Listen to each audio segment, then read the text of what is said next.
Hello everyone, कैसे हैं आप सभी। उम्मीद करती हूँ कि आप सभी बहुत ही अच्छे होंगे। फ्रेंड्स, आज का हमारा टॉपिक है वर्ण व्यवस्था। आज के हमारे इस वीडियो में हम वर्ण व्यवस्था की उत्पत्ति के सिद्धांतों के विषय में जानेंगे। ये समाजशास्त्र का बहुत ही इंपॉर्टेंट टॉपिक है। अक्सर इससे रिलेटेड क्वेश्चन समाजशास्त्र के क्वेश्चन पेपर में आते हैं, तो इसलिए वीडियो को पूरा एंड तक वॉच करिएगा, बिल्कुल भी स्किप मत करिएगा। फ्रेंड्स, वीडियो अगर पसंद आए तो वीडियो को लाइक और ज़्यादा से ज़्यादा लोगों के साथ शेयर ज़रूर करिएगा, जिससे कि ये वीडियो ज़्यादा से ज़्यादा लोगों तक पहुंच सके। अगर आप चैनल पर नए हैं और आपने अभी तक चैनल को सब्सक्राइब नहीं किया है तो प्लीज़ चैनल को सपोर्ट करने के लिए चैनल को सब्सक्राइब करके बेल आइकन को ऑल प्लेट ज़रूर कर दीजिएगा, जिससे कि आपको मेरी लेटेस्ट वीडियोज़ की अपडेट्स मिल सके। तो फ्रेंड्स, चलिए बिना किसी देरी के बढ़ते हैं वीडियो की ओर और जानते हैं वर्ण व्यवस्था की उत्पत्ति के सिद्धांतों के विषय में। वर्ण व्यवस्था की उत्पत्ति के संबंध में अनेक विद्वानों के विभिन्न सिद्धांत प्रचलित हैं। प्रमुख विद्वानों के अनुसार वर्ण की उत्पत्ति का पहला सिद्धांत है पुरुष सिद्धांत। इस सिद्धांत को परंपरागत सिद्धांत भी कहा जाता है। इस सिद्धांत में समस्त सामाजिक व्यवस्था के प्रतीक के रूप में एक पुरुष को देखा गया है। ऐसा कहा जाता है कि चारों वर्णों की उत्पत्ति एक पुरुष से हुई है। ऋग्वेद में भी इस बात का उल्लेख मिल जाता है। ऐसा कहा गया है ऋग्वेद में कि विराट पुरुष के मुंह से ब्राह्मण, भुजाओं से क्षत्रिय, उदर से वैश्य और चरणों से शूद्र की उत्पत्ति हुई है। मनुस्मृति में भी इस बात का उल्लेख मिलता है कि ईश्वर ने समाज के कल्याण और समृद्धि के लिए मुंह से ब्राह्मण, बाह से क्षत्रिय, जंघा से वैश्य और पैरों से शूद्र की रचना की थी। निष्कर्ष रूप से हम ये कह सकते हैं कि पुरुष सिद्धांत के अनुसार चारों वर्णों की उत्पत्ति का केंद्र बिंदु पुरुष अर्थात ईश्वर को माना जाता है। वर्ण सिद्धांत में वर्ण की उत्पत्ति का सिद्धांत रंग माना गया था। मतलब कि यहाँ पर ऐसा कहा जाता है कि व्यक्ति का जैसा रंग था, व्यक्ति को उसी वर्ण का माना गया था। वर्ण सिद्धांत के अंतर्गत वर्ण के विभाजन का केंद्र बिंदु रंग था। यहाँ पर श्वेत रंग के ब्राह्मण, लोहित अर्थात लाल रंग के क्षत्रिय, पीले रंग के वैश्य तथा काले रंग के शूद्र माने गए थे। सरल शब्दों में कहें तो इस सिद्धांत का यह मानना है कि व्यक्ति में वर्णों का विभाजन रंग के आधार पर होता था। यहाँ पर जिन व्यक्तियों का रंग श्वेत था वे ब्राह्मण कहलाए थे, जिनका रंग लोहित अर्थात लाल था वे क्षत्रिय कहलाए थे, जो पीले रंग के थे वे वैश्य कहलाए थे और जो काले रंग के थे वे शूद्र कहे गए थे। ये तो बात हो गई वर्ण सिद्धांत की। चलिए अब जान लेते हैं द्विज सिद्धांत के विषय में।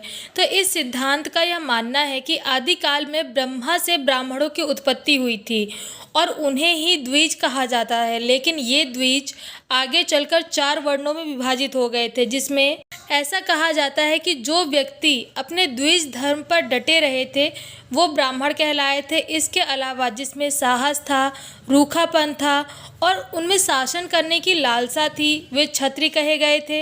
इसके अलावा ऐसे द्विज जिनमें धर्म में कोई दिलचस्पी नहीं थी, वे धर्म से अलग होकर कृषि इत्यादि करने लगे थे।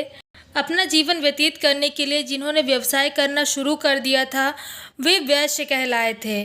और वे सभी व्यक्ति जिन्होंने द्विज धर्म को पूरी तरीके से छोड़ दिया था और अपने मनमाने ढंग से अपना जीवन व्यतीत करने लगे थे, यहाँ तक कि अन्य वर्णों की सेवा तक करने लगे थे, वे बाद में शूद्र कहलाए थे। गुण सिद्धांत का यह मानना है कि विभिन्न मानवीय गुणों के आधार पर वर्ण व्यवस्था का जन्म हुआ है। हिंदू शास्त्र में मनुष्य के 4 प्रकार के गुणों के बारे में बताया गया है, जिसमें से पहला है सात्विक, दूसरा है सात्विक राजसिक, तीसरा है राजसिक तामसिक और चौथा है तामसिक। इन चारों प्रकार के गुणों के आधार पर ही 4 प्रकार के वर्ण बनाए गए हैं, जिसमें ब्राह्मण, क्षत्रिय, वैश्य और शूद्र हैं। सरल शब्दों में कहें तो इस सिद्धांत का यह मानना है कि वर्णों के विभाजन का केंद्र बिंदु व्यक्ति का गुण था। व्यक्ति के अंदर जैसे गुण थे व्यक्ति को उसी प्रकार के वर्ण में रखा गया था। इस सिद्धांत का ऐसा मानना है कि वर्णों के विभाजन का केंद्र बिंदु व्यक्ति का कर्म था। व्यक्ति जैसे कर्म करता था व्यक्ति को उसी वर्ण का माना जाता था। व्यक्ति द्वारा किए गए कर्मों से ही व्यक्ति के वर्ण का निर्धारण होता था। जैसे कि शुरू में जो लोग अच्छे कार्य करते थे, अच्छे कार्यों में ही अपना ज़्यादातर जीवन व्यतीत करते थे, वे व्यक्ति उच्च वर्ण के माने गए। इसके अलावा जो लोग निम्न कार्य करके या फिर व्यवसाय करके अपना जीवन व्यतीत करते थे उन लोगों को निम्न वर्ण का माना जाने लगा। जैसे कि अगर कोई व्यक्ति ब्राह्मण है, ब्राह्मण का बेटा अगर निम्न वर्ण का कार्य करता है, निम्न कार्य करके अपने जीवन को व्यतीत करता है, तब वह शूद्र की श्रेणी में माना जाएगा, न कि ब्राह्मण की श्रेणी में। निष्कर्ष रूप से हम ये कह सकते हैं कि वास्तव में वर्ण व्यवस्था ईश्वरीय नहीं थी, मतलब ईश्वर द्वारा बनाई गई नहीं थी, बल्कि ये पूरी तरह से गुण और कर्म के आधार पर ही बनाई गई थी।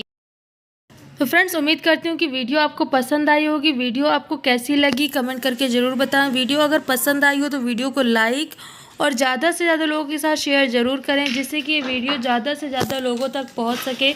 अगर आप चैनल पर नए हैं और आपने अभी तक चैनल को सब्सक्राइब नहीं किया है तो आप सभी से एक छोटी सी रिक्वेस्ट है कि प्लीज़ चैनल को सब्सक्राइब करके बेल आइकन को ऑल प्लेट कर दीजिएगा, जिससे कि आपको मेरी लेटेस्ट वीडियोस की अपडेट्स मिल सके। तो फ्रेंड्स, आज के वीडियो में बस इतना ही। मिलते हैं नेक्स्ट वीडियो में एक नए टॉपिक के साथ।